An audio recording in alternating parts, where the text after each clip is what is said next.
ശംശയ്ക്ക് സ്തുതിയായിരിക്കട്ടെ. നോമ്പുകാല വിചിന്തനത്തിന്റെ ഭാഗമായി നമുക്ക് നൽകിയിരിക്കുന്ന വചനം വിശുദ്ധ മർക്കോസിന്റെ സുവിശേഷം 9-ാം അധ്യായം 14 മുതൽ 29 വരെയുള്ള വചനങ്ങളാണ്. ഈ വചനം നമ്മെ ഓർപ്പിക്കുന്നത് ഒരു പിശാചബാധിതനായ കുട്ടിയെ സുഖപ്പെടുത്തുന്ന തലക്കെട്ടോടുകൂടിയുള്ള വചനഭാഗമാണ്.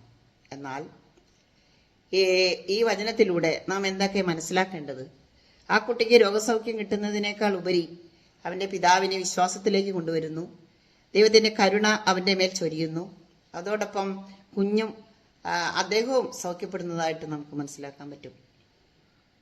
ഇവിടെ വിശ്വാസത്തെയും ദൈവത്തിന്റെ കരുണയെയും കൂട്ടിച്ചേർത്ത് വായിക്കുമ്പോൾ നമ്മുടെ ജീവിതത്തിലും ഇത്തരം പ്രതിസന്ധികളും അവസ്ഥകളൊക്കെ ഉണ്ടായിട്ടുണ്ടാവാം. വിശ്വാസത്തിന്റെ കുറവ് മൂലം പലതും നമുക്ക് നഷ്ടപ്പെട്ടിട്ടുണ്ടാവാം.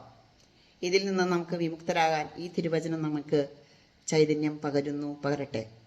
എന്നാൽ അതോടൊപ്പം തന്നെ ഈശോ പറയുന്നുണ്ട്, പ്രാർത്ഥന കൊണ്ടല്ലാതെ ഇവയൊന്നും ഇത്തരത്തിലുള്ള രോഗങ്ങളൊന്നും മാറ്റാൻ പറ്റത്തില്ല എന്ന് ശിഷ്യന്മാരോട് പറയുന്നുണ്ട്, അവരുടെ സംശയത്തിന് മറുപടിയായിട്ട്. എന്താണ് പ്രാർത്ഥന? ജീവിതം തന്നെ ഒരു പ്രാർത്ഥനയാണ്. പ്രാർത്ഥന എന്ന് പറയുമ്പോൾ നമ്മുടെ പ്രവൃത്തിയും പ്രാർത്ഥനയും കൂട്ടിച്ചേർത്ത് അത് ഒരു മാലയിൽ കോർത്ത് മുത്തുപോലെ ആയിരിക്കാൻ സാധിച്ചാൽ നമ്മുടെ ജീവിതം വിജയം കണ്ടെത്തും. കാരണം പ്രാർത്ഥിക്കുന്ന കുടുംബം എന്നും നിലനിൽക്കും. പ്രാർത്ഥനയുടെ ഐക്യമാണ് ദൈവത്തിൻ്റെ അവസ്ഥ.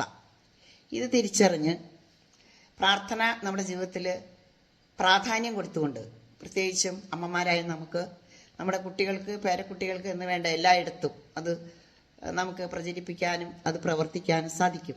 നമ്മുടെ ഭവനത്തിൽ, നമ്മുടെ സമൂഹങ്ങളിൽ, അതുപോലെ നമ്മുടെ ഇത്തരത്തിലുള്ള ഗ്രൂപ്പ് വർക്കുകളിലൊക്കെ നമുക്കിത് പ്രവർത്തിക്കാൻ സാധിക്കും.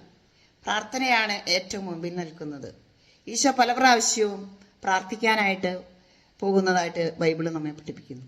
നമ്മുടെ ജീവിതത്തിലും പ്രാർത്ഥനാ ജീവിതത്തിന് ഊന്നൽ കൊടുത്തുകൊണ്ട് കൂടുതൽ അനുഭവമുള്ള കുടുംബങ്ങളും വ്യക്തികളുമായി രൂപാന്തരപ്പെടാൻ നമുക്ക് സാധിക്കട്ടെ. നമ്മുടെ സംഘടന കൂടുതൽ ചൈതന്യമുള്ളതായിരിക്കട്ടെ. ഈ നോമ്പുകാല ചിന്തയിലൂടെ നമ്മെ കൂടുതൽ ആത്മീയ ഉത്സവരായി തീരുവാൻ ഇടവരട്ടെ എന്ന് പ്രാർത്ഥിച്ചുകൊണ്ടും ദൈവത്തിന്റെ സ്നേഹം നമ്മളിലേക്ക് നിറഞ്ഞൊഴുകാൻ കിട്ടിയ ഈ അവസരം പൂർണ്ണമായി വിനിയോഗിച്ചുകൊണ്ടും നമ്മെ ഓരോരുത്തരെയും ദൈവം അനുഗ്രഹിക്കട്ടെ. ആമേൻ.